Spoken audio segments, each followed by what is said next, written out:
If there is true secularism అని నాయకులందరికీ చెప్తున్నాను, మీ అందరికీ చెప్తున్నాను. True secularism should be applied in true spirit, not for damn convenient vote bank politics. Don't do it.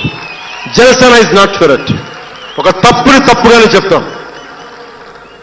అంటే నేను ఎందుకు చెప్తున్నాను మీకు మాట అంటే, నారాజు గాకుర మా అన్నయ్య నజీర్ అన్నయ్య ముద్దుల కన్నయ్య, మన రోజు మనకుంది మన్నయ్య అన్నామంటే డ్యాన్సులు చేశారు మీ సరదా కోసం. 1 minute డప్పులతో దీంతో డ్యాన్సులు చేసేది మీ సరదా కోసం. కానీ నా కోసం ఆ లిరిక్ రాసుకున్నా. దేనికి రాశాను? గుజరాత్లో ఆ మారణ హోమం జరిగితే దానికి చాలా మంది ముస్లింలు చనిపోతే బాధతోటి నా హృదయం స్పందించి మాస్టర్జీ అని ఒక ప్రజా కవి చేత నేను రాయించాను ఆ పాట. దాన్ని ఖండించినప్పుడు నేనేమనేది ఏంటంటే, అంటే నేను అంత నిష్పక్షపాతంగా ఉంటాను. నేను అనేది ఏంటంటే, గోద్రా మారణ హోమం జరిగినప్పుడు ఖండించాలి, ఖండింపబడాలి. There is no second thought about it. కానీ అసలు ఎందుకు జరిగింది అని ఆలోచిస్తే, కరసేవక్స్ రామ భజన చేసుకుంటూ ట్రైన్లోకి వెళ్తే ఒక గోద్రాలో ట్రైన్ తగలబెట్టేశారు.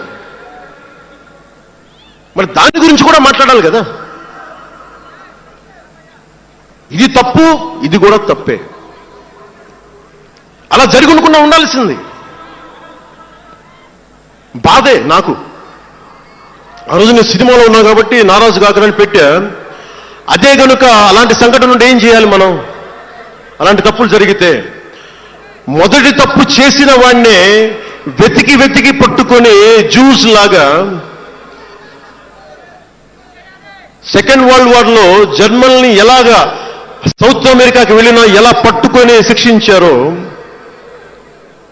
మొస్సాద్, అట్లాగా తప్పు ఎవడు చేయనండి, either is a Hindu or Muslim, ఎవరైతే మొదటి తప్పు చేశారో వాళ్ళని కనుక శిక్షిస్తే పర్యవసానమై ఉండవు.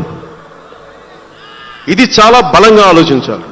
అంటే ఇవన్నీ ఎందుకు చెప్తున్నాను, ప్రతి ఒక్కరూ చాలా క్షుణ్ణంగా వినాలి.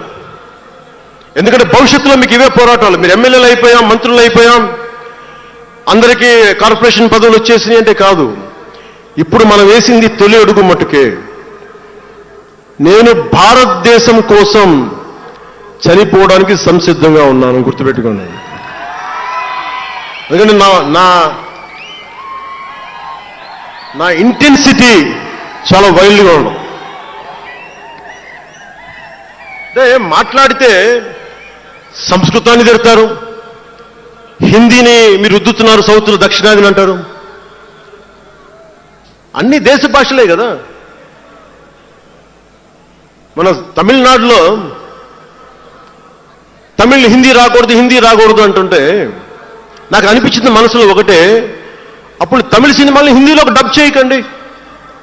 డబ్బులేమో హిందీ నుంచి కావాలి, ఉత్తరప్రదేశ్ నుంచి డబ్బులు కావాలి, బీహార్ నుంచి డబ్బులు కావాలి, ఛత్తీస్గఢ్ నుంచి డబ్బులు కావాలి, కానీ హిందీ మాకు వద్దంటే అదే న్యాయం.